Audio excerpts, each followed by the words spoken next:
Hello friends, welcome to my channel. आज हम सुनेंगे मंगलवार की व्रत कथा।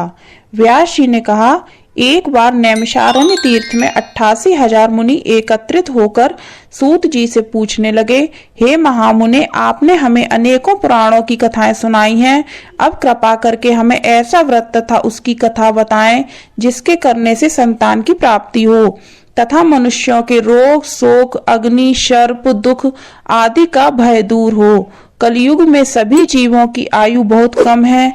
इस पर उन्हें यदि रोग चिंता के कष्ट लगे रहेंगे तो फिर वे श्री हरि के चरणों में अपना ध्यान कैसे लगा सकेंगे। श्री सूत जी ने कहा, हे मुनियों, आपने लोक कल्याण के लिए बहुत ही उत्तम बात पूछी है।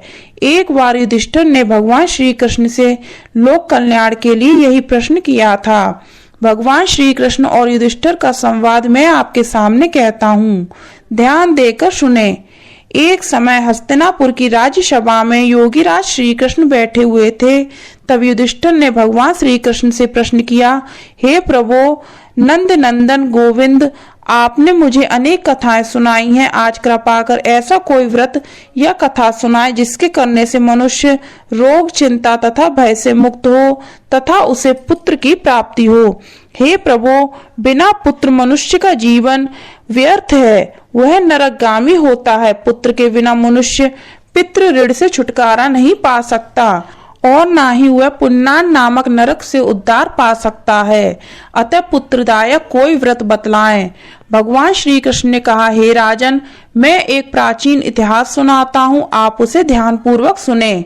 कुंडलपुर नामक एक नगर में नंदा नामक एक महाबुद्धिमान ब्राह्मण रहता था। उसका गुजारा जैसे तैसे चल जाता, परंतु वह बहुत दुखी रहता था क्योंकि उसके कोई संतान नहीं थी। उसकी पत्नी सुनंदा पतिव्रता थी। वह भक्ति पूर्वक श्री हनुमान जी की आराधना करती थी। मंगलवार के दिन व्रत करके अंत में भोजन बनाकर हनुमान जी को भोजन लगाने के बाद स्वयं भोजन करती थी। एक मंगलवार को गृह कार्य की अधिकता के कारण वह हनुमान जी को भोग न लगा सकी। इस पर उसे बहुत दुख हुआ। उसने स्वयं भी भोजन नहीं किया। प्रण किया कि अब मैं अगले मंगलवार को हनुमान जी को भोग लगाकर ही अन्न जल ग्रहण करूंगी। ब्राह्मणी सुनंदा प्रतिदिन भोजन बनाती, श्रद्धा पूर्वक पति को खिलाती, परंतु स्वयं भोजन ग्रहण नहीं करती और मन ही मन श्री हनुमान जी की आराधना करती। इस प्रकार 6 दिन तक ब्राह्मणी सुनंदा अपने प्रण के अनुसार भूखी प्यासी निराहार रही, परंतु 7वें दिन मंगलवार को वह प्रातः काल ही बेहोश होकर गिर पड़ी। सुनंदा की इस असीम भक्ति से श्री हनुमान जी बहुत प्रसन्न हुए और उसके सम्मुख प्रकट होकर बोले, सुनंदा, मैं तेरी भक्ति से बहुत प्रसन्न हूँ, तू उठ और वर मांग। सुनंदा अपने आराध्य देव श्री हनुमान जी को अपने समक्ष पाकर आनंद से विहल हो उनके चरणों में गिर पड़ी और कहा, हे प्रभु, मेरे कोई संतान नहीं है, कृपा करके मुझे संतान प्रदान करें। श्री हनुमान जी ने कहा, तेरी इच्छा पूर्ण होगी। तेरे यहाँ एक कन्या उत्पन्न होगी, उसके अष्टांग प्रतिदिन सोना दिया करेंगे।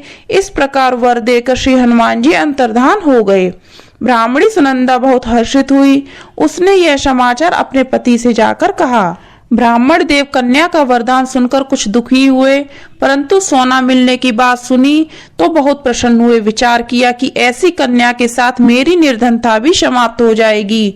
श्री हनुमान जी की कृपा से वह ब्राह्मणी गर्भवती हुई और 10वें महीने में उसने एक सुंदर कन्या को जन्म दिया। यह कन्या अपने पिता के घर में ठीक उसी तरह से बढ़ने लगी जिस प्रकार शुक्ल पक्ष का चंद्रमा बढ़ता है। 10वें दिन ब्राह्मण ने उस बालिका का नामकरण संस्कार कराया। उसके कुल पुरोहित ने उस बालिका का नाम रत्नबाला रखा। इस कन्या ने पूर्व जन्म में विधि विधान से मंगल देव का व्रत किया था। रत्नबाला का अष्टांग प्रतिदिन बहुत सा सोना देता था। उस सोने से नंदा ब्राह्मण बहुत धनवान हो गया। ब्राह्मणी सुनंदा भी बहुत अभिमानी हो गई। समय बीतने के साथ रत्नबाला 10 वर्ष की हो चुकी थी। एक दिन सुनंदा ने नंदा ब्राह्मण से कहा, हमारी पुत्री रत्नबाला विवाह योग्य हो गई है, अतः कोई सुंदर तथा योग्य वर देखकर उसका विवाह कर दे। यह सुनकर नंदा ब्राह्मण बोला, अभी तो रत्नबाला बहुत छोटी है। तब ब्राह्मणी ने कहा, शास्त्रों की आज्ञा है कि कन्या 8वें वर्ष में गौरी, 9वें वर्ष में रोहिणी, 10वें वर्ष में कन्या, इसके पश्चात रजस्वला हो जाती है। गौरी के दान से पाताल लोक, रोहिणी के दान से वैकुंठ लोक, कन्या के दान से इंद्रलोक में सुखों की प्राप्ति होती है। हे पतिदेव, अगर रजस्वला का दान किया जाता है तो घोर नरक की प्राप्ति होती है। इस पर नंदा ब्राह्मण ने कहा, अभी तो रत्नबाला 10 वर्ष की ही है, मैंने तो 16-16 साल की कन्याओं के विवाह कराए हैं, अभी जल्दी क्या है। ब्राह्मणी सुनंदा ने कहा, आपको लोभ अधिक हो गया है। अगर 11वें वर्ष में कन्या का विवाह नहीं होता है तो उसके मासिक धर्म के रक्त का पिता और बड़े भ्राता को पान करना पड़ता है। शास्त्रों में कहा गया है कि यदि माता पिता और बड़ा भाई रजस्वला कन्या को देखते हैं तो वे नरक के गामी होते हैं। नंदा ब्राह्मण ने कहा, ठीक है, मैं कल योग्य वर की तलाश में अपना दूत भेज दूंगा। दूसरे दिन ब्राह्मण ने दूत को बुलाया और कहा, मेरी कन्या जैसी सुंदर है। दूत स्वामी की आज्ञा पाकर वर खोजने के लिए चल पड़ा। अनेक नगर घूमने के बाद उसने पंपई नगर में एक सुंदर ब्राह्मण युवक को देखा। यह बालक, जिसका नाम सोमेश्वर था, बहुत गुणवान था। दूत ने इस सुंदर व गुणवान ब्राह्मण पुत्र के बारे में अपने स्वामी को पूर्ण विवरण दिया। ब्राह्मण नंदा को भी सोमेश्वर अच्छा लगा और फिर एक शुभ मुहूर्त में विधि पूर्वक सोमेश्वर को कन्या का दान करके ब्राह्मण ब्राह्मणी संतुष्ट हो गए। परंतु ब्राह्मण नंदा के मन में तो लोभ समाया हुआ था। उसने रत्नबाला का कन्यादान तो कर दिया, परंतु वह बहुत खिन्न था। उसने विचार किया कि रत्नबाला अब ससुराल चली जाएगी, इससे जो सोना मुझे मिलता था वह आगे नहीं मिलेगा। मेरे पास जो धन था कुछ तो उसके विवाह में खर्च हो गया और जो शेष बचा है वह भी कुछ दिन के पश्चात समाप्त हो जाएगा। मैंने इसका विवाह करके बड़ी भूल की। उसने विचार किया कि अब ऐसा कोई उपाय करूं कि रत्नबाला मेरे ही घर में बनी रहे। लोभ रूपी राक्षस ब्राह्मण नंदा के मस्तिष्क पर छाता जा रहा था। रात भर शैया पर बेचैनी से करवटें बदलते बदलते उसने एक क्रूर निर्णय लिया। उसने विचार किया, जब रत्नबाला का पति सोमेश्वर उसे अपने घर वापस ले जा रहा होगा तो वह मार्ग में उसका वध करवा देगा और अपनी पुत्री को अपने घर वापस ले आएगा, जिससे नियमित रूप से उसे सोना भी मिलता रहेगा और समाज का कोई मनुष्य उसे दोष भी नहीं दे सकेगा। प्रातः काल हुआ। नंदा ब्राह्मण और उसकी पत्नी सुनंदा ने अपने जमाता तथा पुत्री को बहुत सारा धन देकर विदा किया। सोमेश्वर अपनी पत्नी रत्नबाला को लेकर अपने नगर की तरफ चल दिया। ब्राह्मण नंदा महालोभ के वशीभूत होकर पाप पुण्य का विचार भी भूल चुका था। अपने भयानक व क्रूर निर्णय को कार्य रूप देने के लिए उसने अपने दूत को मार्ग में अपने जमाई का वध करने के लिए पहले ही भेज दिया था। दूत मार्ग में ही छिपकर बैठ गया और जैसे ही सोमेश्वर उसके छिपे स्थान पर पहुंचा, ब्राह्मण दूत ने स्वामी की आज्ञा का पालन करते हुए सोमेश्वर का वध कर दिया। इसके पश्चात उसने यह समाचार ब्राह्मण तक भी पहुंचा दिया। अपने जमाता के वध का समाचार प्राप्त कर नंदा ब्राह्मण उस स्थल पर पहुंचा और रुदन करती अपनी पुत्री से बोला, पुत्री, मार्ग में लुटेरों ने तेरे पति का वध कर दिया है। भगवान की इच्छा के आगे किसी का कोई वश नहीं चलता। अब तू घर चल, वहां रहकर ही शेष जीवन व्यतीत करना। जो भाग्य में लिखा है वही होता है। अपने पति की अकाल मृत्यु से रत्नबाला बहुत दुखी हुई। करुण क्रंदन व रुदन करती हुई वह अपने पिता से बोली, हे पिताजी, इस संसार में जिस स्त्री का पति नहीं है उसका जीना व्यर्थ है।